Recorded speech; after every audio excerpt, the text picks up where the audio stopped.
Notre héros aspirait à se hisser au sommet des arts martiaux, mais il sentait au fond de lui que c'était une chimère. Malgré tous ses efforts, ce but semblait inaccessible. Poussé par le désespoir, il a misé sa vie sur une légende ancestrale transmise de bouche à oreille. L'histoire parlait d'un fruit d'or caché dans un sanctuaire, férocement gardé par un dragon. Ce fruit conférerait l'immortalité, et après un combat long et brutal contre la bête, notre protagoniste mit enfin la main sur le trésor doré. Il fut sidéré de constater que le fruit était bien réel. S'asseyant sur la carcasse du dragon tel un conquérant, il se prépara à faire le geste décisif, croquer dans le fruit. Il était convaincu qu'en l'avalant, il pourrait enfin atteindre les sommets de la maîtrise martiale. Cet homme, c'était Gilfou Eldrigan, salué en son temps comme le plus puissant combattant au monde. Des décennies plus tard, Gilfou, désormais un vieil homme, gisait sur son lit de mort, entouré de sa famille. À son chevet se tenait son fils aîné, Gilliam. Remarquant la peine sur le visage de son fils, il l'exhorta à être fort, lui assurant que son heure était simplement venue. Guillaume était dévasté à l'idée de perdre son père tout comme il avait perdu sa mère des années auparavant. Alors que son dernier souffle approchait, Gilfou songea au fruit de l'immortalité et se dit que tout cela n'était finalement que des balivernes. Il se consola néanmoins en pensant à la chance qu'il avait eue d'avoir une femme et des enfants aimants. Il leur confia avoir eu une belle vie et ne rien regretter. Pourtant, au plus profond de son âme, c'était le plus gros bobard de son existence. En vérité, Gilfou était rongé par le regret de ne pas avoir eu plus de temps pour devenir le maître absolu des arts martiaux. Quelques instants plus tard, il rendit son dernier soupir, puis rouvrit brusquement les yeux. Sous le choc, il se demanda pourquoi tout lui paraissait si étrange. Son corps était incroyablement léger, et en regardant autour de lui, il constata avec horreur qu'il avait des mains de nouveau-né. C'est là qu'il comprit, il était un bébé, couché dans un berceau. Il avait du mal à y croire, mais il tenta de se calmer, lui qui avait été un maître de rang 10 dans sa vie antérieure. Gilfou en conclut que sa situation était tout sauf normale et commença à se demander qui avait bien pu lui jouer un tour pareil. Soudain, une idée fulgurante lui traversa l'esprit, le fruit doré qu'il avait mangé n'offrait pas l'immortalité. Non, le véritable pouvoir du fruit était la réincarnation, bien loin de ce qu'il avait imaginé. Un large sourire illumina son visage, car il venait de comprendre que c'était une chance bien plus précieuse. Avec ça, il était certain de pouvoir enfin atteindre le pinacle des arts martiaux. Il remarqua alors la présence d'autres bébés autour de lui et, étant dans un bâtiment à part, il supposa être né dans une famille noble, être même de la lignée du dragon. Cependant, une question le tarauda. Pourquoi y avait-il une telle quantité de nourrissons dans cette pièce? C'est à ce moment que des servantes entrèrent, des biberons à la main. Elles se dirigèrent vers l'un des berceaux et en sortirent un bébé gobelin pour le nourrir. Gilfou resta bouche bée, choqué de voir un gobelin ici, et se demanda ce que ces femmes comptaient faire. Après avoir fait boire au gobelin une étrange substance rouge, la petite créature explosa, éclaboussant le visage de Gilfou de son sang. La scène le laissa pétrifié, une peur glaciale s'emparant de lui tandis qu'il essayait de comprendre ce que contenait ce biberon maudit. De Chambre décide alors de le diluer un peu et continue à le donner aux enfants. Gilfou est bientôt attrapé par une femme de chambre alors qu'il essaie encore de comprendre ce qu'ils ont donné au gobelin qui l'a fait exploser. Il voit clairement que le contenu de la bouteille n'est pas du lait, mais il semble déborder de magie. Il n'arrive pas à croire que les femmes de chambre nourrissent des bébés avec quelque chose d'aussi dangereux. La femme de chambre pousse la bouteille dans sa bouche et quand il goûte le contenu de la bouteille, Gilfou réalise finalement que c'est du sang de dragon ancien. Il n'arrive pas à croire à quel point ils sont fous de faire boire du sang de dragon au bébé. Il réalise enfin pourquoi ils ont dit qu'ils allaient le diluer. Il décide qu'il doit le recracher, mais se souvient qu'il en a avalé un petit peu. Cependant, il conclut qu'une petite quantité ne le tuera pas. Il remarque que les autres bébés recrachent également la substance et décide que c'est la meilleure chose à faire pour lui avant d'exploser. Juste à ce moment-là, il lui vient à l'esprit qu'il pourrait faire une erreur en le recrachant. Il réalise que s'il absorbe toute la puissance magique, il pourrait finir par surpasser son ancien moi et enfin atteindre le sommet des arts martiaux. Il n'a aucune idée de ce qui se passe, mais il décide d'utiliser la situation au mieux de ses capacités. Il boit tout le contenu de la bouteille avec un visage déterminé à montrer à tout le monde pourquoi il ne devrait pas se moquer de lui. Même la femme de chambre est choquée de voir que Gilfy consomme joyeusement le sang de dragon qui lui est donné. La femme de chambre est également heureuse que les choses tournent en leur faveur. Après avoir fini de boire toute la bouteille, il est remis dans son berceau et il réalise que les autres bébés ont également survécu à l'épreuve. Comme un bébé normal, il commence à avoir sommeil après avoir savouré un bon repas. 7 ans plus tard, on voit Gilfy s'entraîner à ses compétences de force en plaçant un rocher sur ses pieds tout en faisant une pompe à une main. Il atteint 1000 pompes avant de repousser la pierre au loin. Il fixe son corps musclé, et il admet qu'il l'aime. Apparemment, Gilfy s'appelle maintenant Zek Eldrigan. Zek attribue toute la force qu'il a à la qualité du sang de dragon qu'il a consommé. Le sang de dragon semblait détenir une vaste quantité de puissance et même les bébés qui en ont ingéré juste un peu ont acquis des corps qui sont bien plus forts que ceux des humains normaux. Grâce à la véritable source de puissance du dragon divin qu'il avait déjà absorbé. Dans sa vie passée, Zek a pu absorber chaque goutte du pouvoir unique du dragon ancien. Zek a pu subir une transformation qui l'a laissé lui-même choqué. Cependant, Zek remarque qu'il est toujours un guerrier, une étoile, ce qui le déçoit plus qu'il est censé être au moins 4 étoiles. Fondamentalement, une étoile est la véritable source de puissance d'une personne qui est compressée à sa limite extrême. On imagine son corps comme un univers, et on laisse les étoiles bouger à l'intérieur. Il s'avère que la difficulté augmente avec chaque étoile, car plus il y a d'étoiles, plus la force est grande. Et Zek dans sa vie passée a réussi à atteindre le rang de 10 étoiles, ce qui a fait de lui la seule personne au monde à jamais le faire. Cela fait maintenant 7 ans que Zek est né, en tant que fils du chef actuel de la famille et le dragon. Mais il est un enfant illégitime. Sa mère était déjà décédée et son père n'a jamais montré son visage une seule fois. Zek n'arrive pas à croire qu'il a un déchet comme père. Apparemment, il s'est réincarné un millénaire plus tard où le monde est devenu un endroit où les faibles meurent, aux mains des forts. Il existe également un étrange rituel connu, sous le nom d'épreuve du dragon. Seuls les bébés qui survivent à la consommation de sang sont censés être entraînés en tant que guerriers dragons, mais n'a reçu aucun entraînement de personne. Il essaie de poser des questions à la femme de chambre, mais la femme de chambre répond simplement qu'elle n'est pas autorisée à le dire. Z se défoule auprès de la femme de chambre en lui rappelant que ceux qui ils ont réussi l'épreuve sont censés recevoir un entraînement au combat, mais il n'est entouré que de femmes de chambre et pas d'un seul instructeur en vue. La femme de chambre agit comme une poupée alors qu'elle demande à Zek s'il a besoin de quelque chose, mais il dit non. En fait, Zek peut se débrouiller seul puisqu'il se concentre actuellement sur la construction de son corps plus que sur l'entraînement au combat. Zek demande alors à la femme de chambre si elle peut lui donner des informations sur les autres enfants de la famille principale, mais la femme de chambre lui donne la même réponse, à savoir qu'elle n'est pas autorisée à le dire. Zek essaie de se débrouiller pour obtenir une réponse, mais la femme de chambre maintient sa réponse. Zek est énervé et se demande si c'est la seule chose que la femme de chambre peut dire. Zek demande alors à la femme de chambre s'il est à la maison pour être maltraité, mais la femme de chambre réfute cela, disant qu'ils ont reçu l'ordre de s'occuper de ses besoins personnels. Zek remarque que la servante est une combattante 3 étoiles et qu'elle l'aiderait pour son entraînement. Comme la servante n'est pas d'une grande aide, Zek décide qu'il est temps pour lui d'aller dans la forêt. Il n'arrive pas à croire qu'il vit avec une servante depuis 3 ans et qu'ils n'ont aucun lien réel. Zek attend une réponse mais il n'en reçoit aucune de la part de la servante qui semble maintenant l'ignorer. Zek entre dans la forêt et mange un tas d'herbes toxiques qui ont évidemment un goût affreux. Cependant, il s'en fiche car il considère cela comme faisant partie de son entraînement. Soudain, il remarque qu'il y a une faible trace qui le suit. Il se demande pourquoi quelqu'un le suivrait et ne se montrerait pas pour dire quelque chose. Il ignore qui que ce soit et se concentre sur ce qui arrive devant lui. Soudain, il remarque un sanglier en colère devant lui. Il réalise que la brume noire venant de la personne qui le suit n'existait pas dans sa vie passée. Ce qui l'amène à se demander ce que c'est exactement. Néanmoins, Zek se montre au sanglier, et comme son nom l'indique, il charge sur Zek. Zek sourit quand il réalise qu'il a l'attention du sanglier. Zek prend la position parfaite pour esquiver facilement le sanglier. Une fois que le sanglier est bien à découvert, Zek lui donne un coup de poing dans le ventre.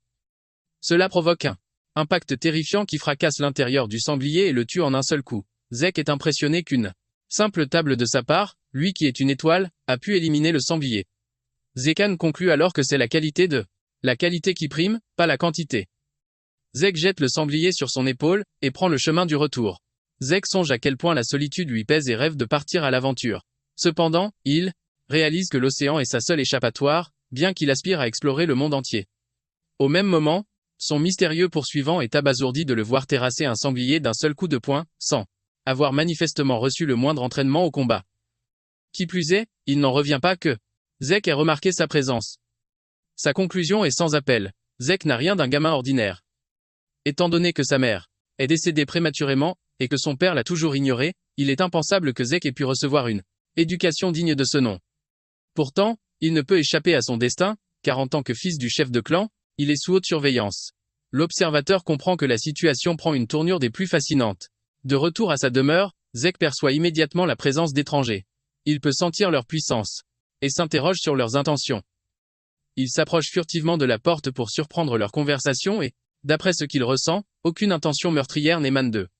Il se décide alors à ouvrir la porte, découvrant plusieurs hommes dans la pièce. Il leur demande sans détour la raison de leur venue et remarque leur emblème. Un dragon brodé sur leurs vêtements. Sa curiosité est piquée au vif, que peuvent bien lui vouloir ces individus? C'est alors que les hommes lui annoncent être venus le chercher pour un examen. En entendant cela, Zek sent la moutarde lui monter au nez. Personne ne l'avait jamais prévenu d'un tel examen. Peu après, Zek est escorté jusqu'à la demeure principale. Il ne s'attendait pas à y remettre les pieds après 1000 ans d'absence, lui qui vivait si reclus. Zek se retrouve affublé d'un uniforme scolaire par ses escortes. Il comprend alors qu'on l'a ramené à la demeure principale, non pour y goûter au luxe, mais pour intégrer l'académie du Dragon's Nest. C'était une institution fondée par la famille et le dragon, et que tout descendant du clan se devait de rejoindre. Apparemment, l'instruction y débute dès l'âge de 7 ans, et ce jour précis était celui de l'examen d'entrée. Le problème, c'est que Zek n'a jamais reçu la moindre éducation. Pourtant, il n'a d'autre choix que de se présenter à cette épreuve, car elle est obligatoire. Voilà donc pourquoi on l'a extirpé de sa retraite dans les bois. La frustration submerge Zek, qui baisse la tête, accablé. Tandis que les autres élèves défilent, devant lui, l'un d'eux, un certain Langus aux cheveux bleus, l'aborde. Langus est originaire du vieux village de l'échelle. Il demande à Zek si tout va bien ou s'il rencontre des difficultés. Zek se retourne brusquement et lui demande d'un ton sec ce qu'il lui veut. Langus, d'une nature visiblement timide, balbutie qu'il cherchait simplement à l'aider, car il semblait avoir des ennuis. Zek est décontenancé par cette approche. Il perçoit bien la timidité du garçon, mais aussi une puissance latente qui émane de lui. Zek se lève et s'excuse pour sa brusquerie. Il se présente alors et confie à Langus qu'il est simplement dérouté par les plans que les chefs de famille ont pour eux. Et Langus lui rétorque que les épreuves sont les mêmes chaque année, mais Zek le coupe net, en avouant qu'il n'a pas la moindre idée de ce qui l'attend. Langus n'en croit pas ses oreilles en réalisant que le gars en face de lui est dans le flou le plus total. Il se demande comment Zek va s'en sortir, vu qu'il ignore tout des épreuves qui l'attendent. Touché, Langus décide de prendre sur lui pour tout lui expliquer. Mais au moment précis, où il ouvre la bouche, une bande de petites frappes débarque par derrière, traitant Langus de nabo. Même Zek est surpris d'entendre une telle insulte fusée. La bande de harceleurs est menée par un certain Ron, qui vient lui aussi du vieux village de l'échelle. Ron se paie la tête de Langus, lui demandant ce qu'un minus comme lui fiche ici alors qu'il pourrait rentrer jouer dans son coin. Langus, impassible, ignore la provocation, et répond simplement qu'il est venu pour l'examen. Mais sa réponse ne fait qu'attiser la hargne de Ron, qui le traite de déchet, et lui crache au visage qu'un raté dans son genre n'entrera jamais à l'académie. Ron continue de se moquer de lui en lui rappelant que son propre père n'est qu'un faux dragon. Zek sent la tension monter, voyant Langus serrer le poing. Il faut savoir que dans la famille des dragons, la hiérarchie est absolue, dictée par un monarque. Les nouvelles recrues sont appelées les dragons inférieurs. Les soldats de base sont les jeunes dragons. Et juste au-dessus, on trouve la classe des capitaines, les dragons adultes. Tout en haut de la pyramide, il y a les anciens, la classe dirigeante, connue comme les dragons aînés. Mais il existe un échelon tout en bas, une place réservée aux rebuts, et ceux-là, on les appelle les faux dragons. Ce sont ceux qui ont échoué à intégrer le nid du dragon ou qui n'ont jamais été diplômés de l'académie. En gros, on les considère comme des imposteurs, mais Langus est bien décidé à prouver que les siens valent mieux que ça. C'est là que Zek décide d'intervenir, demandant à Ron sur quoi il se base pour traiter Langus de déchet avant même le début de l'épreuve. Ron, surpris par cette intrusion, lui demande de quel droit il se mêle de ses affaires. Zek répond calmement qu'il n'a aucun souci, mais qu'il est juste curieux de savoir ce qui fait croire à Ron que l'académie est hors de portée pour Langus. Ron rétorque sèchement que les gens comme Langus ne sont que des faibles. Zek encaisse, puis lâche simplement à Ron que Langus est bien plus fort que lui et toute sa bande de bras cassés. La remarque fait mouche, et Ron, furieux, demande à Zek s'il insinue qu'ils sont inférieurs à un type comme Langus. Avant que la situation ne dégénère, un examinateur apparaît et annonce aux candidats que l'examen d'entrée est sur le point de commencer. Il leur explique qu'ils devront choisir un numéro après s'être inscrits. Ron fusille Zek du regard, lui promettant de ne jamais oublier son visage. Zek, de son côté, s'étonne que Ron soit déjà à cran, et se demande pourquoi les jeunes de nos jours s'emportent si vite. Langus est abasourdi d'entendre Zek parler comme un vieux, alors qu'ils ont le même âge. Il ajoute que n'importe qui se mettrait en colère si on le traitait de mauviette. Zek, changeant de sujet, demande si l'examen est obligatoire, mais Langus précise qu'il est facultatif d'abandonner s'il ne s'en sent pas capable. Zek est surpris, mais cela ne fait que confirmer les soupçons de Langus. Zek ignore tout. Langus lui conseille alors de déclarer forfait pour ne pas se blesser durant l'épreuve. Zek rétorque qu'il n'a aucune intention d'abandonner. Langus est stupéfait de voir à Quel point Zek est sûr de lui, alors qu'il ne sait rien du test. Zek propose ensuite de se mettre en route, avant que l'épreuve ne débute. Peu après, tous les candidats sont réunis. L'examinateur se dresse devant eux pour expliquer les règles. Il leur annonce que pour réussir, il leur suffira de laisser une simple éraflure sur le rocher qui se trouve là. Cependant, aucune arme personnelle n'est autorisée, à l'exception de celle fournie par les examinateurs. Pour pimenter les choses, ils ont le droit d'utiliser leurs poings, tant qu'ils parviennent à marquer la pierre. L'examinateur révèle alors qu'ils disposent de 3 tentatives chacun, tout en précisant que ce test n'a rien de bien sorcier. Langus est horrifié par cette annonce, tandis que Zek se demande où est le piège, puisqu'il s'agit juste de rayer un caillou. Zek s'attendait à une épreuve de folie, surtout après avoir dû ingurgiter du sang de dragon. Face à ce qu'il voit, Zek est franchement déçu. L'examinateur donne alors le signal du départ. Le premier candidat s'approche du rocher et le frappe de toutes ses forces, mais son épée se brise dans un vacarme assourdissant qui manque de rendre tout le monde sourd. Malgré toute la puissance de son coup, il n'a pas réussi à laisser la moindre marque sur la pierre. Le garçon s'écroule de douleur et les examinateurs lui demandent s'il est prêt à utiliser ses 2 essais restants, mais la douleur est trop forte. Il déclare forfait et on l'évacue. Zek remarque alors que Langus a une réaction étrange, et il se demande bien pourquoi, vu que l'épreuve a l'air si simple. Zek questionne donc Langus à propos de ce rocher. Ce dernier lui révèle qu'on l'appelle la pierre de régénération, et qu'elle peut réparer instantanément la moindre éraflure. Elle a aussi la capacité de renvoyer un impact avec 100 fois sa puissance si on l'attaque avec la force brute. Zek en conclut que ce rocher est complètement abusé. Langus ajoute qu'il est pourtant possible de le marquer, à condition de faire circuler correctement son énergie interne. Avec ce qu'il vient d'apprendre, Zek comprend que tout repose sur la maîtrise du flux d'énergie éthérique, bien plus que sur les simples compétences en arts martiaux. Zek observe les autres participants et réalise qu'un nombre non négligeable d'entre eux devraient être capables de réussir l'épreuve. Il remarque que Ron et sa bande sont aussi assez balèzes pour y arriver. De sa place, il entend les candidats échouer les uns après les autres, leurs bras se brisant en tentant de laisser une marque sur la pierre. Un instant plus tard, l'examinateur appelle le numéro 315, qui est celui de Zek. Langus, mort d'inquiétude, le supplie d'abandonner. Mais Zek le rassure, affirmant que tout ira bien. Zek s'avance et, dès que l'examinateur pose les yeux sur lui, il sent une immense pression et une aura venant de Zek. On demande à Zek de choisir une arme, et Zek répond qu'il n'y en a pas besoin car il prévoit d'utiliser ses mains nues. L'examinateur lui demande à nouveau s'il ne veut vraiment pas utiliser d'armes et il répond oui, assurant à l'homme que ses poings suffisent pour faire le travail. Les autres étudiants entendent cela, ils commencent à se moquer de lui, disant qu'il n'y a aucun moyen qu'il soit capable de faire une égratignure sur le rocher avec juste ses poings. Même Langus ne croit pas en Z car il croit sincèrement que ses bras et ses poings pourraient être arrachés. Langus commence à se blâmer, disant qu'il aurait dû essayer d'empêcher Zek de participer à l'examen. Puisque Zek a pris sa décision sur ce qu'il veut, l'examinateur lui dit de procéder.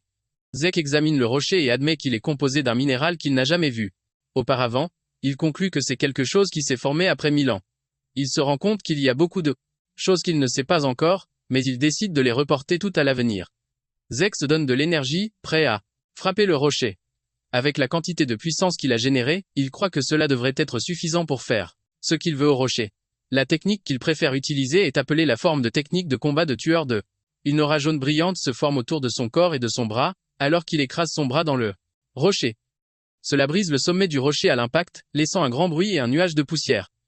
Tout le monde est surpris, mais alors que tout le monde ferme les yeux de l'examinateur restent ouverts agissant comme si c'était une grosse affaire. Zek pousse un soupir de soulagement mais remarque que la technique est un peu avancée pour lui à son âge. Il vérifie son bras pour voir qu'il saigne et son uniforme est également déchiré. Au lieu de se féliciter d'avoir brisé le rocher, Zekan conclut que son entraînement n'est pas suffisant. Les autres étudiants se demandent comment il a fait. D'un autre côté, Reton est juste fou que Zek a été capable de briser le rocher. Langus est laissé à ramasser sa mâchoire du sol, puisque Zek est la dernière personne à laquelle il s'attendait à réussir l'examen. Même l'examinateur considère ce qu'il vient de voir comme une impossibilité car seule une personne de rang 4 étoiles ou plus aurait dû être capable de briser la pierre de régénération. Puisque Zek est un enfant illégitime, l'examinateur se demande s'il a en quelque sorte hérité des pouvoirs de la maison. L'examinateur se rend également compte qu'il a vu le mouvement que Zek a utilisé quelque part d'autre. Ze s'approche alors de l'examinateur en lui demandant comment il s'en est sorti à l'examen. L'examinateur lui fait savoir qu'il a réussi et on lui donne une bouteille contenant une substance verte. Zek interroge le jeune examinateur sur le contenu de la bouteille mais le type le fixe juste avec en lui disant de s'éloigner. Zek suppose simplement que la bouteille est une récompense pour avoir réussi le test.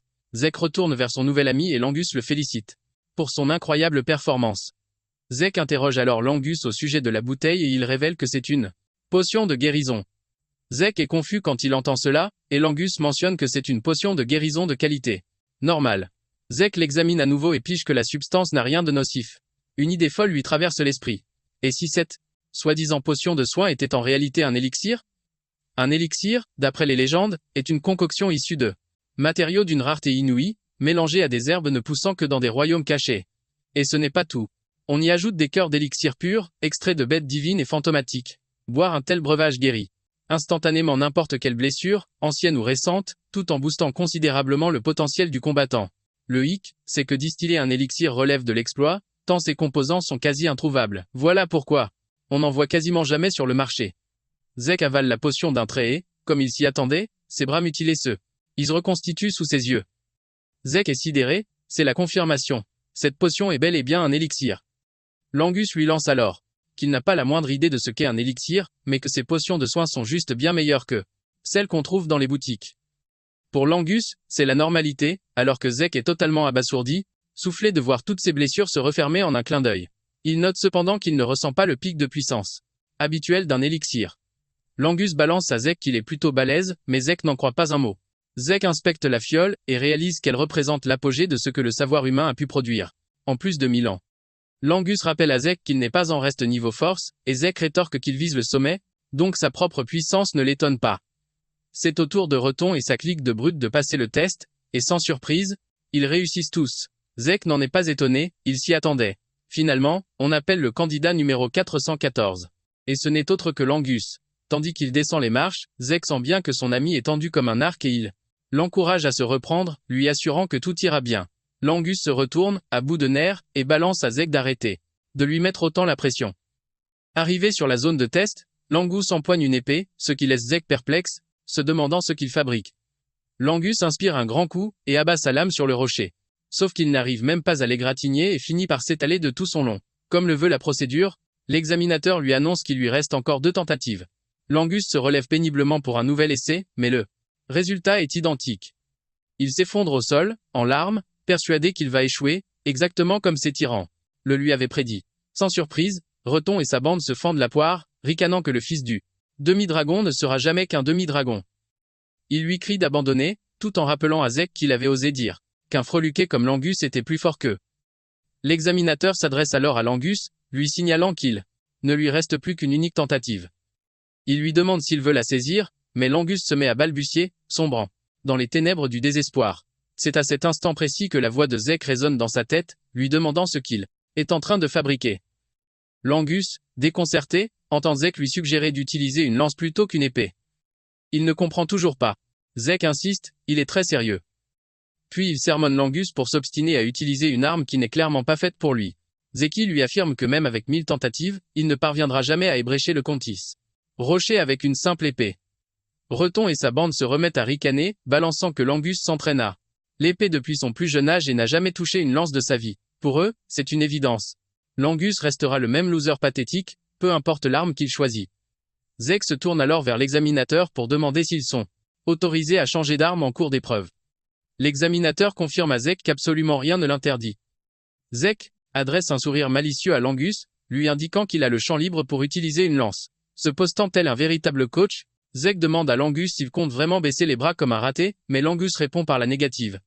Se redressant péniblement, Langus annonce à Zek qu'il va suivre son conseil et tenter sa chance avec la lance. Il faut savoir que le père de Langus n'avait jamais été autorisé à pénétrer le nid du dragon, devenant la risée de tous. Malgré ses humiliations, il n'a jamais baissé les bras, et s'est toujours efforcé d'élever son fils dignement. C'est pour honorer tous les sacrifices de son père que Langus est déterminé à prouver qu'il n'est pas un échec. Il se remémore les paroles de Zek, affirmant qu'il obtiendrait invariablement le même résultat en s'acharnant avec une épée. Bien qu'il ne connaisse Zek que depuis peu, il décide de lui accorder sa confiance. Le hic, c'est qu'il n'a pas la moindre idée de comment manier cette lance. Zek lui lance alors un conseil simple, plante-la droit devant. Il l'encourage à ne pas réfléchir et à foncer. Langus sait pertinemment qu'il est quasi impossible pour un novice de la lance de ne serait-ce qu'égratigner la pierre de régénération en un seul coup, mais il ne le saura jamais s'il n'essaie pas. Même s'il vient à peine de rencontrer Zek, il choisit de s'en remettre à lui. Puisque Zek a foi en lui, il veut croire en lui-même à son tour. L'Angus se met en position, et sent aussitôt que l'énergie de la source terrestre qui parcourt son corps est radicalement différente de celle qu'il éprouvait en tenant une épée. L'Angus s'élance vers la pierre et la percute, déclenchant une onde de choc monumentale. Reton et sa clique de tyrans éclatent de rire, clamant que le résultat est le même, peu importe l'arme de l'Angus. Toutefois, en y regardant de plus près, il réalise que l'Angus a bel et bien réussi. Le choc est total en voyant le résultat, et même l'examinateur peine à croire que l'Angus a véritablement transpercé la pierre avec la lance. Zek, lui, est visiblement fier de son poulain, et l'applaudit chaleureusement. L'Angus n'en croit pas ses yeux quand l'examinateur inscrit dans son registre qu'il a réussi l'épreuve. L'Angus, incrédule, demande confirmation, mais Zek l'enlace par derrière, lui assurant que c'est bien réel, qu'il a vraiment réussi. Les larmes aux yeux, submergé par le bonheur, il serre Zek dans ses bras. Reton et ses sbires refusent d'admettre que l'Angus a validé le test, persuadé qu'il s'agit d'un coup de chance monumental. L'examinateur s'époumonne alors pour annoncer au candidat que l'examen est terminé et que la prochaine étape sera la cérémonie d'admission. En entendant cela, Zek est stupéfait. Il a du mal à croire qu'égratigner un rocher soit la seule épreuve qu'on exige d'eux. L'Angus explique alors à Zek qu'il y aura probablement un autre examen une fois admis à l'académie. Zek demande donc à l'Angus ce qu'ils doivent faire maintenant qu'ils ont réussi le test. Et l'Angus révèle que les chefs de la famille et le dragon se présenteront pour adresser leurs félicitations aux participants. Juste à ce moment-là, un groupe d'hommes qui cultivent leur apparaît au loin, marchant vers les étudiants. Parmi eux, il y a un type qui attire l'attention de Zek et il demande à l'Angus qui est le type Mossad. L'Angus n'arrive pas à croire que Zek vient de dire du mal du chef de famille. Zek ne se retient pas et traite le chef de famille de type. Mais avant qu'il ne puisse dire quoi que ce soit d'autre, l'Angus lui couvre la bouche avec sa main. L'Angus supplie Zed de se taire et de ne rien dire. Et même si c'est difficile, Zek décide de se taire. Zek fixe les hommes qui sont considérés comme les forces dragons. Il est impressionné, car il y a quelques types d'escarillons pour la plupart 6 étoiles. Cependant, le chef de famille Balza Dragon est un guerrier 8 étoiles, ce qui fait de lui une grosse affaire. À son époque, il n'y avait que quelques étoiles dans le monde et Zek se demande combien il en restera. Zek dit alors à Langa ce qu'il ressent. Il lui fait savoir qu'il n'aime pas Balza. Il se fiche même que l'homme soit son père ou non. Juste à ce moment-là, Balza s'avance avec une aura écrasante pour s'adresser aux étudiants. Il ne dit que quelques mots aux étudiants et c'est lui qui leur dit de devenir la chair et le sang de l'île Dragon. Cependant, ces mots portent un poids écrasant aux côtés de son aura alors que tous les étudiants, à l'exception de Zek, commencent à trembler. Même l'Angus se plaint de la difficulté qu'il a à respirer, mais ne ressent rien de la présence de Balza. Tout ce qu'il peut ressentir envers Balza, c'est une haine pure, même s'il ne sait pas pourquoi. Après avoir fini de s'adresser aux étudiants, Balza se retourne pour partir. Un autre aîné prend alors les rênes, disant « Étudiant que le chef de la maison attend de grandes choses d'eux. » Cette personne attire également l'attention de Zek et il commence à se demander qui est l'inné aux cheveux blonds. Zek se rend compte que le départ de Balza a un peu réduit l'attention sur les étudiants, mais ils restent tous composés des conséquences de la présence de Balza. L'examinateur s'avance alors pour révéler qu'ils vont annoncer les affectations des dortoirs. Zek est choqué d'entendre ça, car il pensait qu'ils allaient tous au même endroit. L'Angus décide alors de lui expliquer, puisqu'il ne sait rien. Il lui dit que l'académie a 4 dortoirs. Les étudiants sont affectés à l'un des 4 dortoirs. Qui sont les dortoirets? Ouest, Nord et Sud. Soudain, Zek entend son nom et il se lève pour. Il dit à son nouvel ami de prendre soin de lui et les deux échangent des amabilités avant qu'ils ne partaient. Zek a été affecté au dortoir et de l'académie, et il est surpris de voir à quel point les choses ont changé en plus de 1000 ans. Il suit les instructions écrites sur la note dans sa main pour se diriger vers sa chambre. Il craint que son colocataire ne soit fâché qu'il arrive en retard, et tout cela est arrivé parce qu'il s'est perdu. Il arrive enfin à la porte et avec tout son enthousiasme, il ouvre la porte pour annoncer son arrivée et saluer son nouveau colocataire. Cependant, l'enthousiasme et l'excitation disparaissent quand il voit qui est son colocataire. Zek n'arrive pas à croire que son colocataire n'est autre que l'Angus et quand il voit le garçon, imagine simplement qu'il a un lien indescriptible avec lui. Angus hoche la tête avec un sourire, confirmant ses dires et ajoutant au passage qu'il commençait déjà à se sentir seul. Zek demande alors à Angus si quelque chose est prévu pour la journée, et la réponse est non. Comme leur entraînement intensif débute dès demain, on leur a conseillé de prendre du repos. Zek, lui, n'en a pas la moindre idée, vu qu'il n'a pas écouté une seule seconde pendant la réunion d'orientation. Il l'avoue avec un air super content, mais Angus trouve que ce n'est pas vraiment un truc dont on peut se vanter. Angus préfère changer de sujet et propose de dormir un peu plus, histoire d'être en forme pour l'entraînement du lendemain. Il faut savoir que Zek comptait à la base sécher les cours pour partir à l'aventure, mais toutes les nouveautés qu'il a découvertes depuis son arrivée ont piqué sa curiosité. Il a donc décidé de rester un peu dans cette maison, si ça peut lui permettre de comprendre ce monde après un sommeil de 1000 ans. Un mois s'est écoulé, et les jeunes recrues sont en pleine formation intensive avec leur instructeur. On leur enseigne la maîtrise du souffle du dragon, une technique créée par le 15e chef de la maison El Dragon. Le tuteur insiste. Ils doivent maîtriser cette technique sur le bout des doigts pour pouvoir s'en servir dans n'importe quelle situation. L'instructeur fait le tour, gardant un œil attentif sur les élèves. Il constate que certains d'entre eux la maîtrisent déjà. Et parmi eux se trouve Leska, la propre fille du chef de la maison. Visiblement, elle est déjà assez douée pour être classée au rang de 2e étoile. Cependant, c'est Zek qui captive toute son attention. Alors que tous les autres galèrent, Zek s'entraîne avec un rocher en équilibre sur la tête, tout en soulevant 2 haltères surmontés d'autres cailloux. L'instructeur commence à comprendre que Zek a sans doute hérité de la puissance du chef, mais il se demande bien comment il a pu atteindre un tel niveau de maîtrise sans aucun professeur pour le guider pas à pas. L'instructeur ne peut que se poser la question, sans trouver de réponse satisfaisante. De son côté, Zek est en pleine réflexion sur la manière dont sa technique de respiration, le souffle du roi dragon qu'il a lui-même inventé, a été modifiée et transmise sous le nom de souffle du dragon. Il se souvient que ces techniques de respiration sont un moyen d'attirer les terres de l'air dans son corps et de les faire circuler, ce qui, au final, permet d'améliorer ses propres terres. Toutefois, le niveau d'efficacité dépend entièrement de la compétence et de la créativité de celui qui l'utilise. C'est précisément pour cette raison que chaque maison noble a peaufiné son propre style et garde jalousement le secret de sa technique.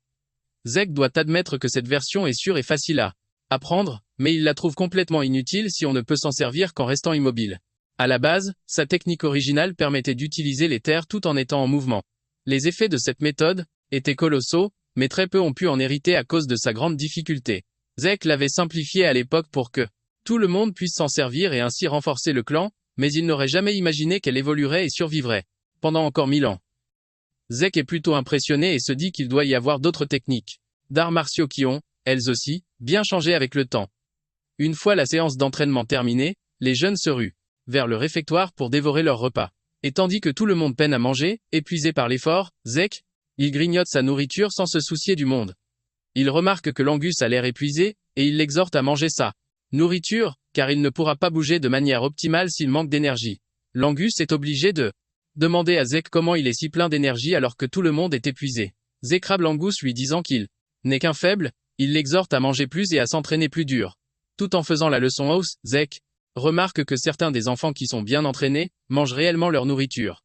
Juste à ce moment-là, Zek est approché par Leka et parce que Zek ne la connaît pas, il lui demande directement qui elle est. L'Angus s'étouffe presque avec sa nourriture quand il entend ça et il se déplace rapidement vers Zek pour lui chuchoter à l'oreille. Il lui dit que Lek est la fille du chef, mais Zek dit innocemment à l'Angus qu'il n'en avait aucune idée. L'Angus est presque mourant de pression alors qu'il dit à Zek qu'ils ne sont même pas censés parler à Lek. Zek le regarde juste comme un imbécile en lui disant qu'il est aussi le fils du chef, même s'il est un enfant illégitime. L'Angus et Leka sont tous deux choqués quand ils entendent ça et Leka lui demande s'il dit la vérité. Zek répond calmement qu'il n'a aucune raison de mentir. Leka lui demande alors comment il a pu devenir assez fort pour briser une pierre de régénération à main nue. Leka est vraiment intéressé, mais Zek répond simplement qu'il a pu le faire parce qu'il est juste un type cool. Zek remarque que l'Angus est totalement hors de sa zone et il le rappelle à l'ordre lui disant de manger sa nourriture. Leka se rapproche alors de Zek lui demandant s'il aimerait la rejoindre. Zek est confus par ce qu'elle veut dire et la dit clairement exhortant Zek à devenir son subordonné. Leka dit à Zek qu'elle va devenir son soutien puisqu'il est un enfant illégitime et qu'il voudrait évidemment des alliés. Lece veut que Zek l'aide à devenir le prochain chef en utilisant son pouvoir et elle promet de le récompenser généreusement lorsqu'elle deviendra chef de la famille. Elle en parle avec douceur mais Zek lui dit calmement qu'il n'est pas intéressé par l'offre. Quand Leka entend ça, elle suppose que Z vise aussi à devenir le chef de la famille. C'est pourquoi il rejette la proposition. Pendant qu'elle est occupée à débiter ses absurdités, Zek l'observe et il voit qu'elle est déjà sur le point de devenir 2 étoiles, et il considère cela comme quelque chose d'impressionnant pour son âge. Zek ouvre finalement la bouche pour dire à la fille qu'elle est libre de faire ce qu'elle veut car il n'est intéressé par rien qui concerne la famille. LCA est choquée d'entendre ça et elle devient plus insistante alors qu'elle demande à Zek ce qu'il veut vraiment.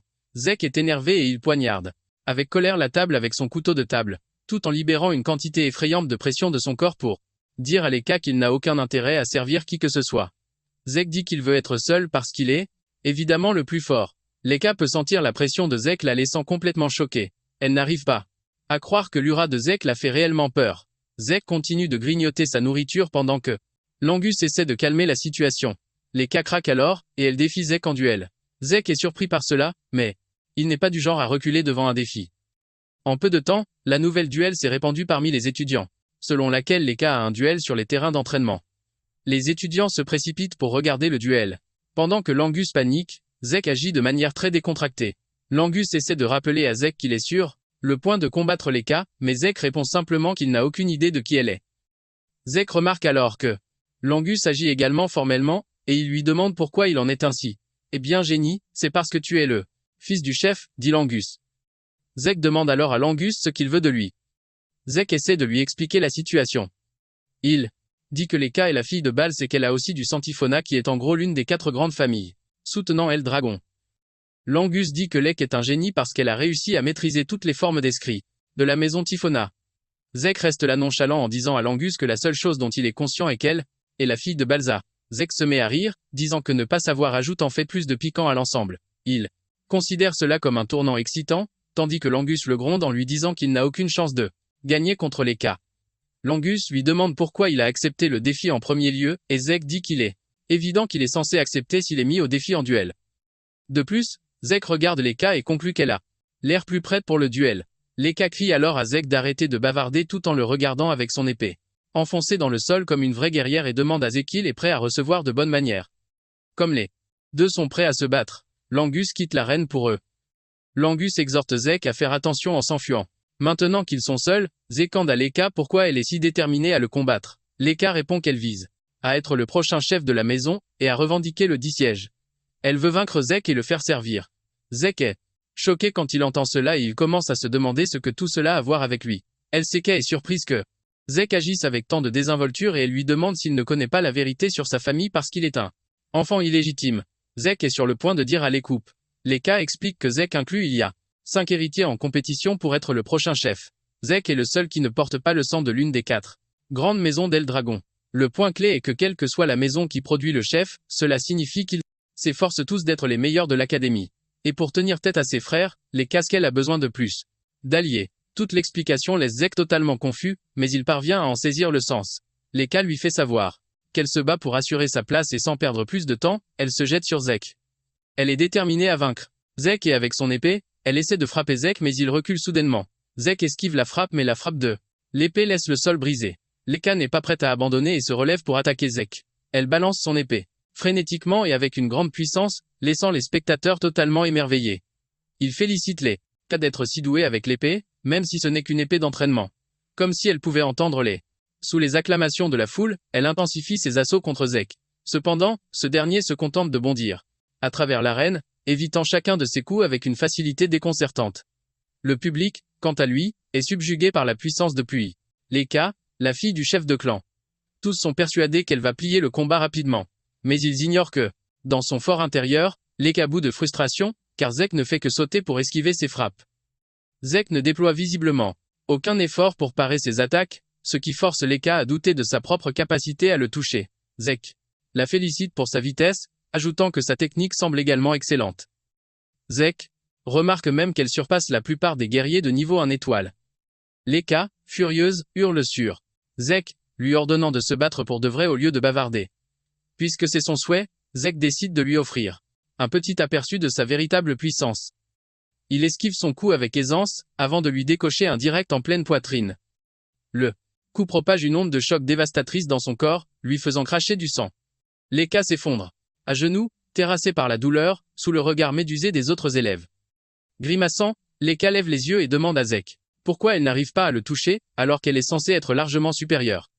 Zek concède qu'elle est plus rapide que la plupart des combattants de niveau 1 qu'il a affrontés, mais il lui rappelle qu'elle n'est encore qu'une guerrière de niveau 1 étoile. Leka rétorque, rappelant à Zek qu'il est lui aussi à ce niveau. Zek lui explique alors qu'il peut lire ses mouvements sans effort en observant sa respiration, les contractions de ses muscles et même le mouvement de ses yeux. De plus, son expérience du combat est bien plus vaste que la sienne.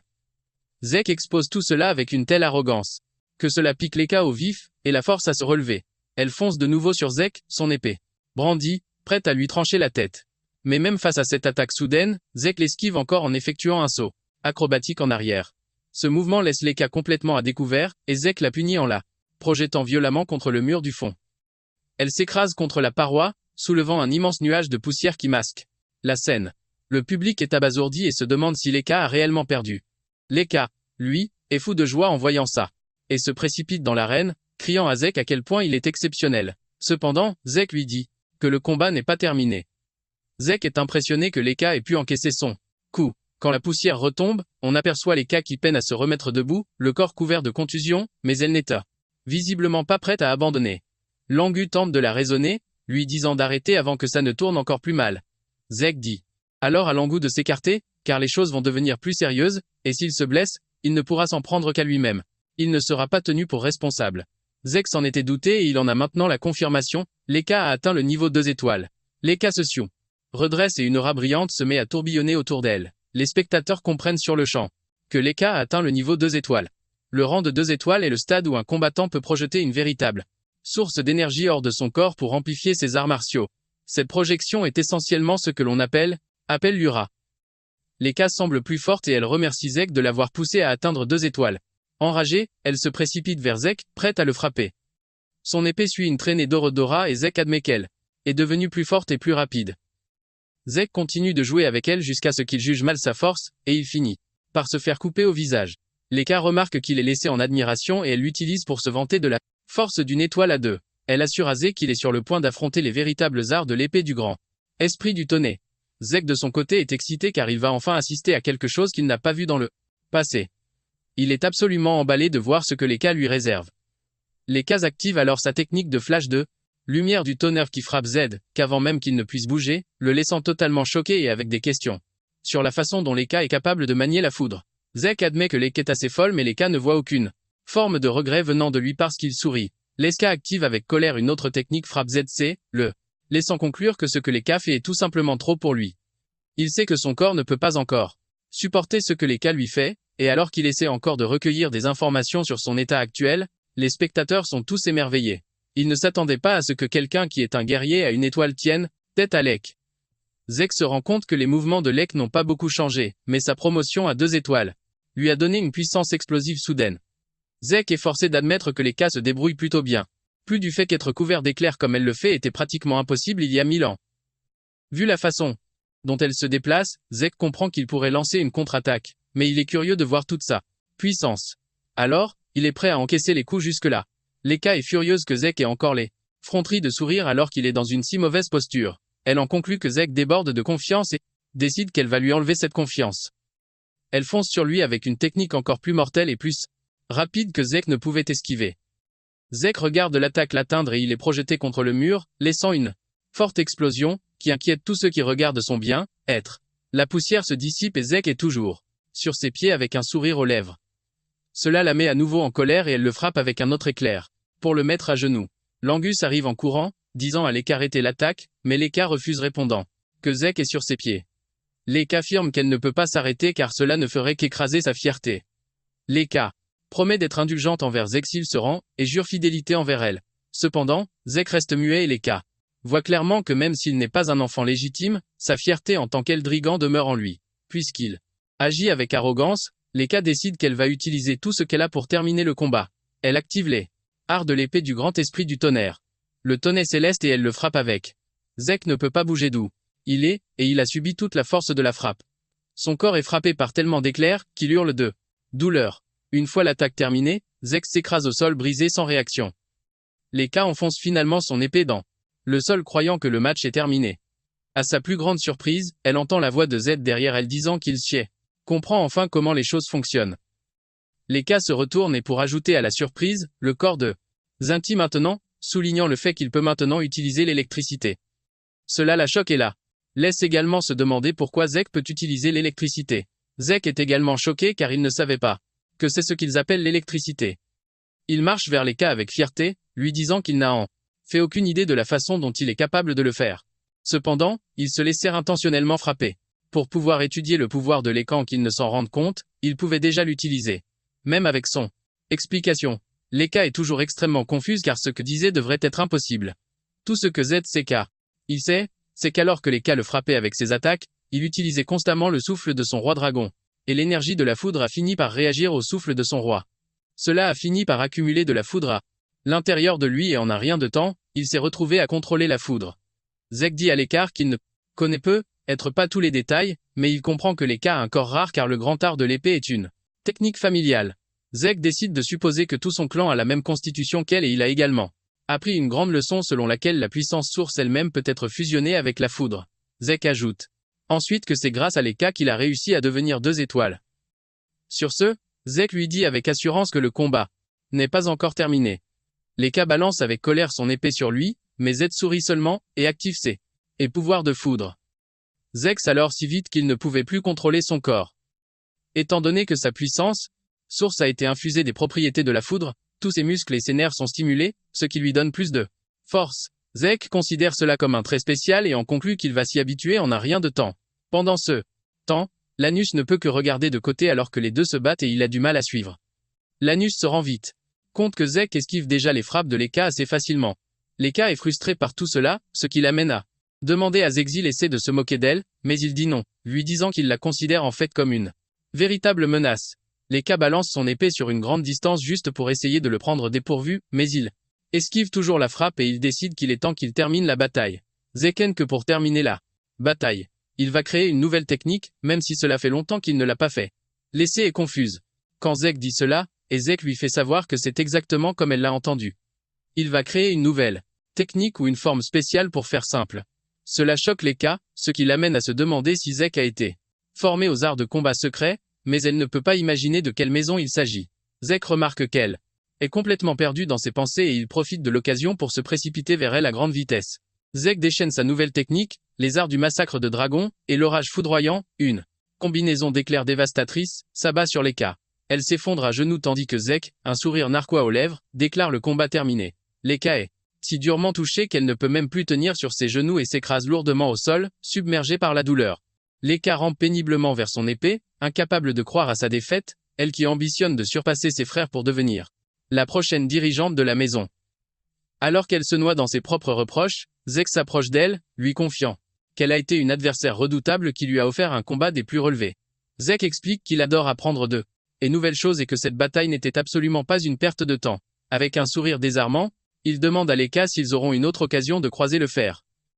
En réalité, il souhaite ardemment l'affronter dans un autre duel à l'avenir. Mais face à ces mots, Leka le fixe, le visage déformé par l'horreur et le choc. Quelques heures plus tard, le père de Leka, Balza, se trouve dans un donjon, anéantissant des monstres comme s'ils n'étaient que poussière. La première forme de son art du tueur de dragons suffit à elle seule pour balayer une horde entière de créatures sans le moindre effort. Il est en pleine action. Quand un messager s'introduit dans le donjon pour lui faire part du dernier rapport concernant sa fille, il informe Balza que sa fille, Leka, a atteint le rang de 2 étoiles, mais la nouvelle laisse Balza de marbre. L'homme tente d'insister auprès de Balza, expliquant que la progression de Leka est phénoménale pour son âge. À ce rythme, elle pourrait atteindre les 5 étoiles avant même d'obtenir son diplôme. Balza met alors les choses au clair, déclarant que le talent n'est rien s'il n'est pas mis à profit. Il somme l'homme de ne revenir qu'avec des nouvelles concrètes, une fois qu'elle aura fait usage de son nouveau pouvoir. C'est à cet instant que le messager lâche la bombe, Leka vient tout juste de perdre un combat. Balza suppose qu'elle a dû se battre contre un aîné. Cependant, le messager le corrige, la personne qui a vaincu Leka n'est autre que son fils illégitime, Zek. Le nom de Zek ravive chez Balza le souvenir de la femme qu'il a mis au monde. Balza admet que la mère de Zek possédait un certain talent, mais il sait pertinemment qu'elle est décédée bien avant la naissance du garçon. Cela l'amène à se demander comment il a bien pu acquérir les compétences nécessaires pour vaincre une combattante de rang 2 étoiles. Le messager ajoute que le plus stupéfiant dans toute cette histoire, c'est que Zek a atteint le rang de 2 étoiles par ses propres moyens. Il n'avait personne pour le guider, et pourtant, il a continué à progresser. En apprenant cela, Balza décrète qu'il est temps de lancer la première épreuve. Son subordonné est sous le choc et tente de rappeler à Balza qu'il est bien trop tôt, mais Balza n'en a que faire. Il rétorque que la mort frappe tout le monde de la même manière et que seuls les plus forts méritent de survivre. Balza affirme que quiconque est incapable de survivre à la première épreuve n'est qu'un déchet absolu et ne compte rempli mérite aucun avenir. L'officier n'a d'autre choix que de se plier à l'ordre de son supérieur. Balza ajoute alors des directives encore plus glaçantes à sa missive, ordonnant à l'officier de convoquer Freya. L'homme, abasourdi, demande confirmation, et Balza lui répond qu'il veut que Freya supervise les épreuves en personne, car Zek s'avère être un garçon fort intéressant. L'officier accuse réception de l'ordre et se retire. Tandis qu'il s'éloigne, le visage de Balza s'illumine enfin d'un enthousiasme sadique, pour voir de quel bois Zek se chauffe. Un peu plus tard, Zek et le reste des élèves se retrouvent sur le terrain d'entraînement, en train de suivre les ordres du professeur. Cependant, Zek, lui, n'en fait qu'à sa tête, soulevant des rochers faisant 5 fois sa taille. Il est entièrement concentré sur sa propre technique de respiration, tandis que les autres s'échinent à maîtriser le souffle du dragon. Pour lui, la méthode qu'il peaufine est un jeu d'enfant, et il est persuadé que même les plus jeunes pourraient l'assimiler sans problème. L'Angus ne tarde pas à remarquer l'entraînement singulier de Zek et l'interpelle pour savoir s'il ne préfère pas s'entraîner avec le groupe. Zek feint de ne pas comprendre où il veut en venir, et l'Angus lui rappelle alors qu'il travaille les arts martiaux du dragon. Zek rétorque avec un calme déconcertant qu'il les maîtrise déjà, ce qui laisse l'Angus sans voix. Ce dernier s'emporte, lui rappelant qu'ils viennent à peine de commencer l'apprentissage et qu'il est impensable qu'il les ait déjà assimilés. Zek décide alors de lui offrir une petite leçon sur son flux d'énergie terrestre et son manque d'équilibre. Il lâche l'énorme rocher qu'il portait et ordonne à l'Angus de lui tourner le dos. L'Angus s'exécute, et Zek le percute dans le dos, lui transmettant une puissante vague d'énergie. Zek explique à l'Angus que ce qu'il perçoit est la voie d'une canalisation parfaite. L'Angus ressent instantanément la différence et remercie Zek pour cette leçon. C'est à ce moment-là que l'Angus comprend enfin que Zek maîtrise véritablement la technique. De son côté, Zek est agacé que l'Angus ait osé douter de lui. L'Angus tente de désamorcer la tension, assurant à Zek qu'il y a eu un malentendu. Il explique qu'il n'a jamais eu d'autre professeur que son propre père. C'est la raison pour laquelle il a toujours cherché à se dépasser. Cependant, il constate que Zek est déjà assez puissant pour terrasser les cases en solo. L'Angus en déduit que les arts martiaux du dragon doivent paraître simplistes et sans intérêt pour Zek, mais Zek le contredit immédiatement. Il souligne que la stabilité de cet art est en réalité remarquable.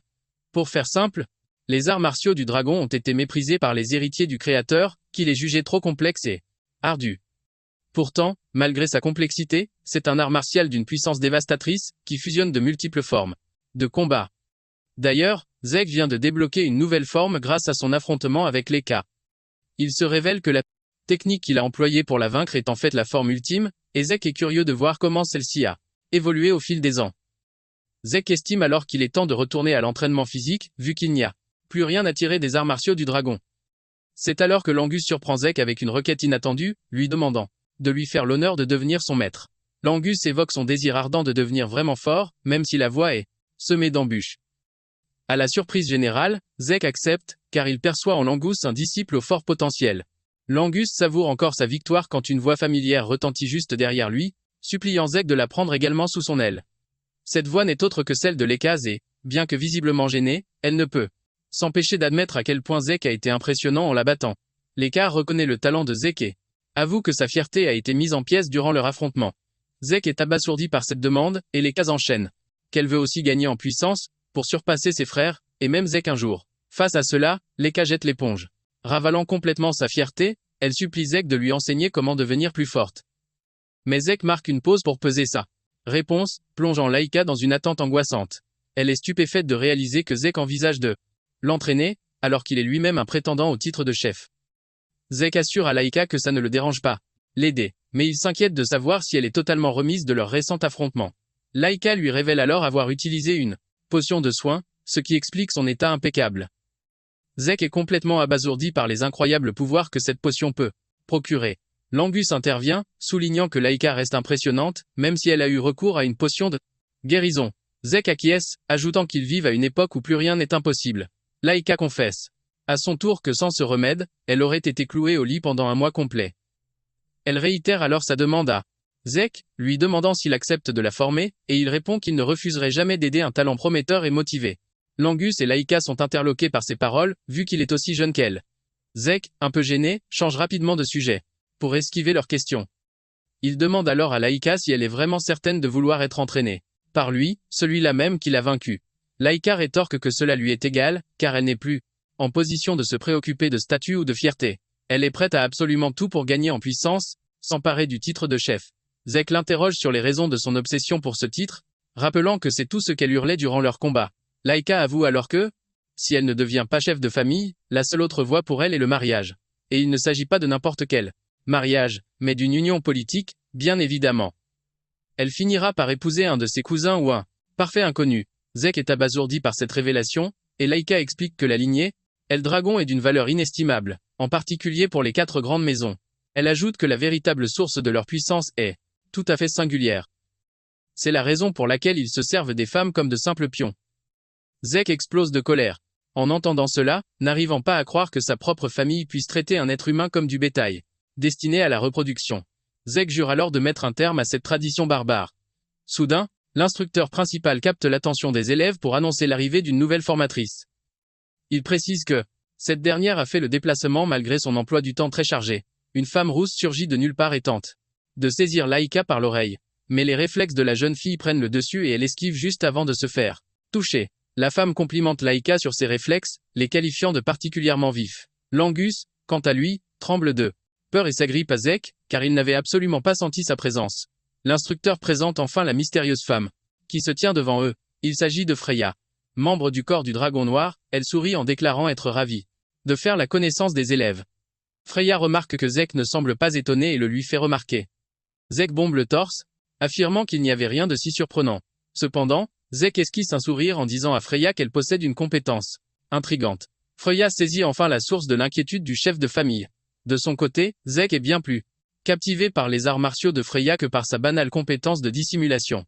Zek décèle le flux de puissance qui parcourt ses jambes et réalise n'avoir jamais rien vu de semblable.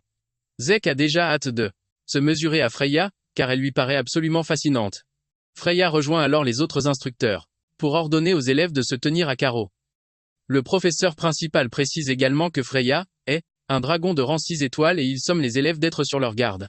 Les autres élèves frissonnent face à l'incroyable puissance de Freya, à l'inverse de Zek qui reste de marbre. Les élèves interrogent Freya pour savoir si elle va leur enseigner ses techniques, ce à quoi elle répond par l'affirmative, mais à condition de réussir son épreuve au préalable. Les élèves sont saisis de panique en apprenant l'existence d'une épreuve. Mais Freya les rassure, prétendant que c'est un jeu d'enfant. Elle sort une sphère de cristal et leur annonce qu'ils devront s'emparer de la sphère et survivre un mois entier sur la montagne du dragon empoisonné. Cette annonce déclenche une nouvelle vague de panique parmi les élèves. Zek, lui, reste imperturbable. Il réalise que ce nom ne lui est pas parvenu aux oreilles depuis une éternité. La montagne du dragon empoisonné, un repère pour d'innombrables bêtes venimeuses. Même la flore de l'île est si létale que le simple fait d'en effleurer une seule condamne à mort un individu ordinaire. Zek se remémore si être entraîné dans sa vie passée. Il se demande si cette montagne n'est pas un défi trop grand pour ses enfants. Freya révèle alors que toute personne qui disparaît ou brise sa sphère de cristal durant l'épreuve est immédiatement disqualifiée. L'un des élèves demande ce qu'il adviendra en cas d'échec, et Freya leur annonce froidement qu'ils seront automatiquement renvoyés. Concernant le poison, elle leur explique qu'ils peuvent maîtriser leur respiration grâce à la technique du souffle. Elle leur garantit qu'ils s'en sortiront tant qu'ils préserveront leur sphère. Lika s'insurge, arguant qu'il y a des monstres sur la montagne, ce à quoi Freya rétorque glacialement que leur mission est de les éliminer. C'est, pour faire simple, un jeu de survie d'un mois, où l'alternative est de périr en chemin. Les élèves cèdent à la panique, mais Freya leur ordonne de se ressaisir, car il leur reste encore 5 jours avant l'épreuve. Durant ces 5 jours, ils devront choisir et maîtriser l'un des arts martiaux fondamentaux de la Maison du Dragon pour les aider à survivre sur la montagne. Elle leur affirme qu'une fois qu'ils posséderont un style de combat, leur survie sera grandement facilitée. Cependant, elle les prévient qu'elle ne sera aucunement responsable de leur sort s'ils ne maîtrisent pas leur style de combat en 5 jours. Un élève demande si Freya interviendra pour les secourir en cas de danger, mais elle leur assène avec le plus grand sérieux qu'ils seront livrés à eux-mêmes. Freya estime que l'épreuve est d'une facilité déconcertante et qu'ils devraient la surmonter sans le moindre mal. Zek est abasourdi par tout ce qu'il entend, se demandant si la famille a complètement perdu la tête. Freya les somme alors de s'avancer, pour commencer à choisir le manuel de leur choix. Langus est perplexe, ne sachant que choisir. Zek l'incite à choisir le manuel de la lance. Il lui rappelle qu'il en a manié une durant l'examen d'entrée. À ces mots, Langus prend sa décision. Zek remarque également que Lika est indécise sur ce qu'elle devrait choisir, et il lui dit de choisir le manuel de la hache. Lika est choquée, et elle demande à Zek pourquoi elle devrait choisir le manuel de la hache. Zek s'éloigne disant à couvrir ce qui lui manque actuellement. Comme c'est le conseil de Zek pour elle, elle décide de suivre son avis. Une fois qu'ils ont tous choisi ce qu'ils voulaient, Frey leur dit de s'entraîner dessus pendant les prochains jours. Freya les assure que ne pas le faire signifie rien d'autre qu'une mort certaine. Soudain, Freya ajoute une règle supplémentaire pour pimenter les choses. Elle leur dit que pendant le test, les élèves de l'intérieur essaieront de voler leurs orbes de cristal. Les élèves qui se joindront à eux, n'ont qu'un seul travail, essaient de voler leurs orbes.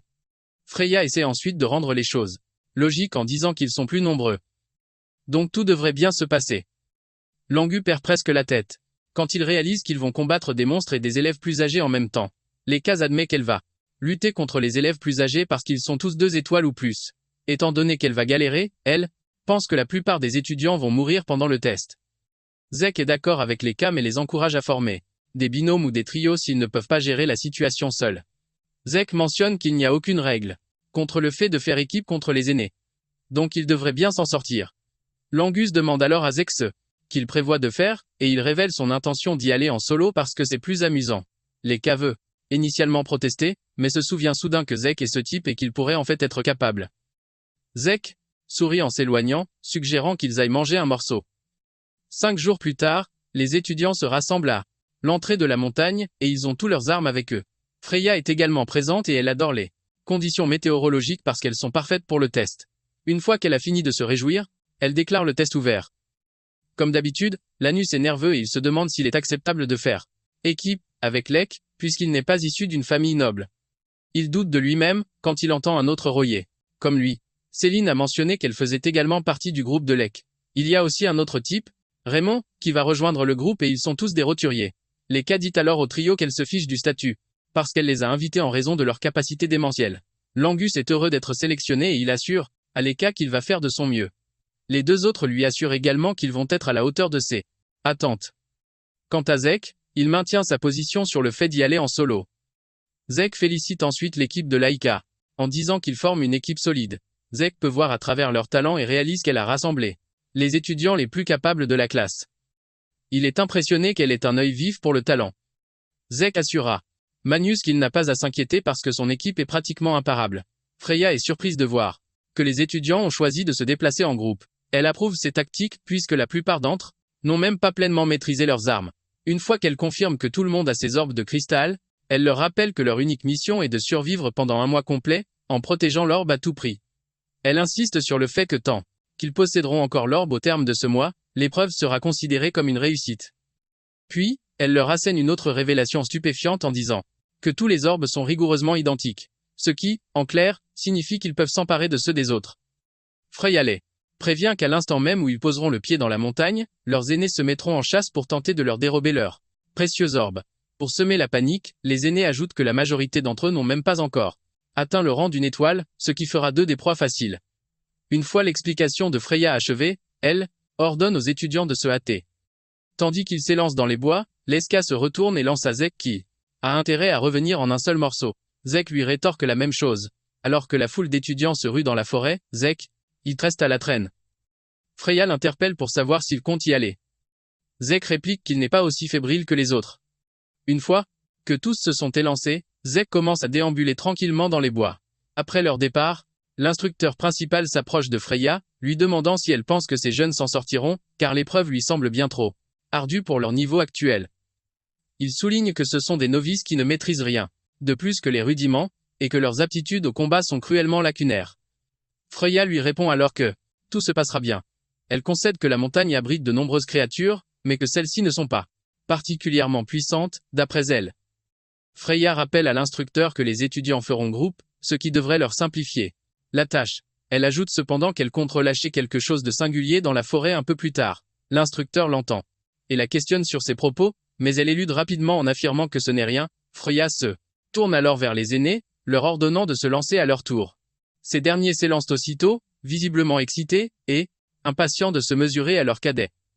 Freya esquisse un sourire, murmurant qu'elle a hâte de voir combien d'étudiants survivront à cette épreuve. Quelques instants plus tard, un groupe d'aînés repère Zek dans la forêt, le prenant pour une proie facile. Les aînés convergent aussitôt sur lui. L'un d'eux décoche une flèche, mais Zek l'intercepte sans le moindre effort. Puis, il hurle d'une voix démente, lançant aux aînés qu'ils n'attendaient que. La peur les saisit en entendant ces mots, car c'est bien la dernière chose qu'ils s'attendaient à entendre de sa part. Ils tentent encore de comprendre la scène qui se joue devant eux. Lorsque Zek fonce sur eux, un large sourire aux lèvres, digne d'un antagoniste tout droit sorti d'un film d'épouvante. Une semaine s'est écoulée. Lekka et son équipe affrontent désormais des rainettes. Grâce à leur coordination millimétrée, ils parviennent à éliminer un grand nombre de ces créatures. Lekka félicite son équipe, leur assurant qu'ils font un excellent travail. De leur côté, les membres de l'équipe sont ébahis par l'efficacité redoutable de l'Eska à terrasser plusieurs rainettes. Elle leur dit de ne pas s'étonner. Elle a déjà atteint le rang de 2 étoiles, et une poignée de rainettes ne représente aucune menace pour elle. D'ailleurs, elle est impressionnée de voir à quel point ils ont tous progressé depuis le début de l'épreuve, il y a une semaine. Céline et Raymond ont d'ailleurs tous deux atteint le rang d'une étoile durant cette période. Deux sont heureux mais ils font l'éloge de l'écan que c'est grâce à elle. Langou en revanche n'a pas encore d'étoile, et il a l'air abattu. Son coéquipier le remarque et lui fait savoir qu'il n'est pas exclu de ceux qui sont devenus plus forts. Ils lui disent qu'il n'a aucune raison de se précipiter et Langou accepte leurs encouragements. Avec un petit sourire. Leka lui fait savoir qu'être capable d'abattre les grenouilles sans étoile est un exploit incroyable en soi. De plus, Leka ajoute que Langus s'est entraîné avec Zek avant le test, ce qui a rendu son travail à la lance absolument parfait. Ce n'est qu'une question de temps avant qu'il n'atteigne une étoile. Comme il commence déjà à faire noir, Leka suggère qu'il retourne à la base. Après tout, il est dangereux pour eux de se déplacer dans le noir. En arrivant à la base, ils sont accueillis par une surprise. Un étudiant de classe A supérieur les attend déjà et au moment où ils l'aperçoivent, ils se mettent tous en position de défense. Leka lui demande s'il est là pour voler leur orgue de cristal et il leur dit que c'est la seule raison pour laquelle il est là. Leka se rend compte qu'ils ont enfin rencontré un étudiant de classe supérieure et qu'il a 2 étoiles. Leka lui suggère de faire demi-tour et de partir puisqu'il ne pourra pas tous les battre à lui seul, mais fait savoir à Leka qu'elle se trompe dans son hypothèse. 3 autres étudiants de classe supérieure qui ont une étoile apparaissent derrière en encerclant l'équipe.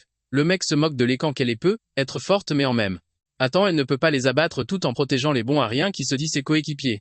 Le mec dit à Leka d'abandonner, mais Leka refuse et les deux se chargent l'un sur l'autre. Leka dit aux autres de rester en sécurité jusqu'à ce qu'elle en ait fini avec le mec à 2 étoiles. Une bataille féroce s'ensuit entre le reste de l'équipe et les étudiants de classe supérieure. Les étudiants de classe supérieure exhortent l'équipe à rendre tranquillement leurs cristaux, mais aucun d'entre eux n'est prêt à le faire. Langus se retrouve face à l'une des étoiles les plus coriaces, et il commence à réfléchir à ce qu'il doit faire. Son esprit se souvient de la conversation qu'il a eue avec Zek. Il a demandé à Zek quoi faire face à un adversaire puissant. Zek anéantit son espoir et lui dit d'abandonner. Langus est choqué et Zek souligne que c'est la chose la plus naturelle à faire, puisqu'il n'a absolument aucune chance de vaincre une étoile 3, ou même une étoile 4 tout seul. Cependant, il fait savoir qu'il pourrait avoir une chance s'il affronte un ennemi une étoile. Comme ils sont tous concentrés sur le test, Zek dit à Langus que les monstres les plus forts de la montagne sont 2 étoiles. De plus, les étudiants de classe supérieure qu'ils combattront au maximum 2 étoiles. Avec ça, Zek dit à Langus qu'il a une petite chance. Zek dit à Langus que la tactique n'est pas trop compliquée. Zek dit qu'il a juste besoin d'attendre une ouverture et cela déconcerte Langus. Zek dit qu'il a une chance de renverser la bataille en sa faveur contre une étoile. Langus lui demande comment il est censé trouver une ouverture, et Zek dit que tout ce qu'il a à faire est de continuer à endurer. Zek explique que son seul choix est d'endurer jusqu'à ce que l'adversaire laisse finalement une ouverture. Lang est horrifié par cela. Et Zek lui rappelle qu'il affronte un adversaire plus fort, ce qui signifie qu'il n'a aucune chance de créer une ouverture par lui-même. Zek dit qu'il doit endurer même s'il est en train de mourir car ne pas le faire signifie qu'il n'a absolument aucune chance.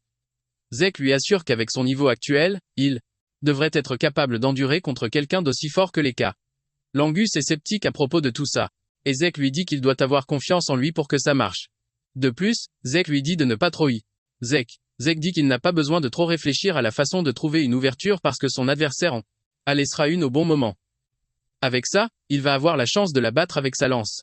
Maintenant que l'ange affronte un adversaire plus fort, les mots de Zek résonnent dans sa tête, et il admet qu'il est plus faible. Mais il doit endurer et attendre une ouverture. Après des minutes à essayer de percer et à échouer à chaque fois, l'adversaire de l'ange est frustré et saute dans les airs dans le but de le frapper d'en haut. Cependant, cela fournit l'ouverture que Langus attendait et il enfonce sa lance directement dans le type pour l'assommer. Cela choque le type qui n'en croit pas ses yeux, et en même temps, Langus saute dans le train en marche des guerriers une étoile. Même moment, Leka inflige de sévères punitions à son adversaire, même s'il est lui aussi une étoile de Leka est capable de faire ça grâce aux techniques d'épée que Zeki a conseillé d'apprendre. Leska maîtrise son adversaire et le frappe pour être venu après elle et son équipe. Après s'être occupé du type, Leka court vers son équipe seulement pour découvrir qu'ils ont aussi gagné leurs batailles individuelles. L'équipe célèbre et il félicite aussi Langus d'avoir atteint sa première étoile. Il apprécie le geste et admet qu'il est très heureux.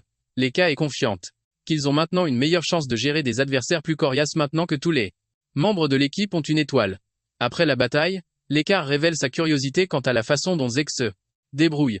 À leur insu, Zek est en train de tabasser les étudiants de classe supérieure comme s'ils étaient un tambour Cherokee. Et ceux qui peuvent lui échapper le catégorisent essentiellement comme un monstre terrifiant. Bon les gars, c'est la fin de la vidéo. Si vous aimez cette vidéo, commentez la prochaine partie dans la section des commentaires. Abonnez-vous également à la chaîne. Cliquez sur la cloche et aimez la vidéo. Merci d'avoir regardé et à la prochaine fois.